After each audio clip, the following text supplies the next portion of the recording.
नमस्ते मित्रों। एक 13 साल का लड़का रात के 3 बजे जब सभी लोग सो रहे होते हैं तब ये लड़का अपने घर से निकल जाता है। बिना किसी चिट्ठी, बिना किसी पैसा और बिना किसी भय के, सिर्फ और सिर्फ ईश्वर की तलाश में। इस लड़के को काशी में भगवान शिव स्वयं दर्शन देते हैं। तो इस दर्शन के बाद भगवान शिव के शब्दों ने इस लड़के का पूरा जीवन ही बदल दिया। उसके बाद उसी क्षण से यह राधा रानी का अनन्य भक्त बन जाता है। हम बात कर रहे हैं श्री प्रेमानंद जी महाराज की।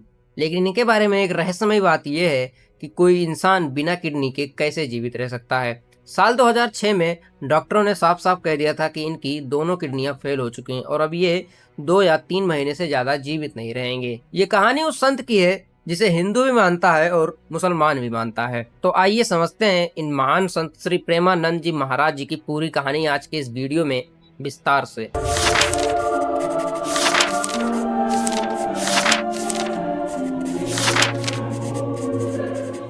इन महान संत की यात्रा शुरू होती है सन 1969 से। इनका जन्म उत्तर प्रदेश के कानपुर जिले के एक अखरी नामक गांव में एक ब्राह्मण परिवार में हुआ था। इनका बचपन का नाम था अनिरुद्ध कुमार पांडे। इनके पिता श्री शंभुनाथ पांडे और माता रमा देवी भी काफी गहरे धार्मिक विचारों वाले थे और आध्यात्मिक झुकाव सिर्फ माता पिता तक ही सीमित नहीं था। इनके दादाजी भी सन्यासी रह चुके थे और बाद में पिताजी ने भी संन्यास ग्रहण किया। बचपन से ही वो अपने उम्र के बच्चों से काफी अलग थे। जहाँ बाकी सारे बच्चे खेल कूद में रुचि रखते थे, वहीं अनिरुद्धाचार्य अपना समय भक्ति और शास्त्र में लगाते थे। और 5वीं कक्षा तक पहुंचते पहुंचते उन्होंने गीता प्रेस गोरखपुर की पुस्तकें, सुख सागर और अन्य पुराण का भी अध्ययन किया। घर में जब भी भजन या कीर्तन होता तो ये पूरे मन से, पूरे श्रद्धा से हनुमान चालीसा और सुंदर कांड पढ़ा करते थे।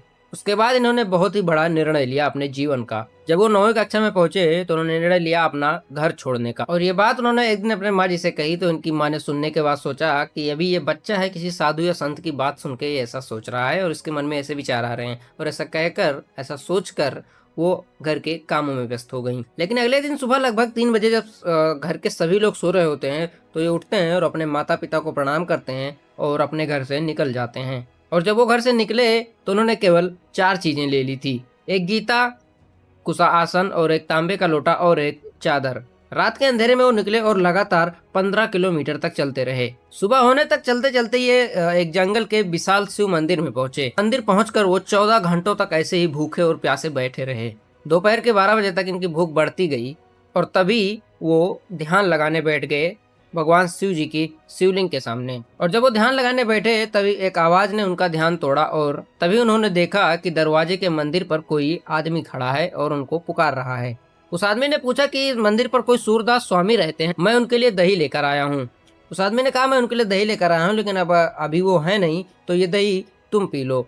अनिरुद्ध ने अपने पीतल वाले लोटे से 4-5 लोटे दही पिए। दूसरी तरफ जब महाराज जी के घर वालों को पता चला कि महाराज जी घर से भाग गए हैं तो उनके घर वाले उनकी तलाश में निकल पड़े।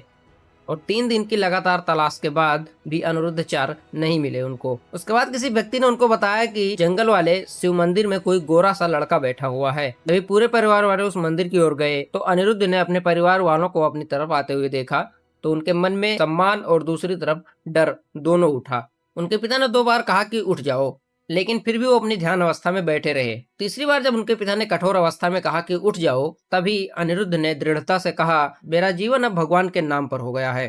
तभी उनके पिता ने उनको गले से लगाया और आशीर्वाद देते हुए कहा कि अगर तुम बंजर जमीन पर भी चलोगे तो वहां पर फूलों की बारिश होगी। और उसके बाद से महाराज जी अपने माता पिता जी से कभी नहीं मिले और अब वो बड़े हो चुके हैं, घंटों तक ध्यान में बैठे रहते हैं। वो नैतिक ब्रह्मचर्य की शिक्षा ले चुके हैं। श्री प्रेमानंद जी महाराज की दोनों किडनियां फेल हैं, लेकिन उसके बावजूद भी वो अभी जीवित हैं। ये सब भगवान की कृपा के बिना बिल्कुल भी पॉसिबल नहीं था।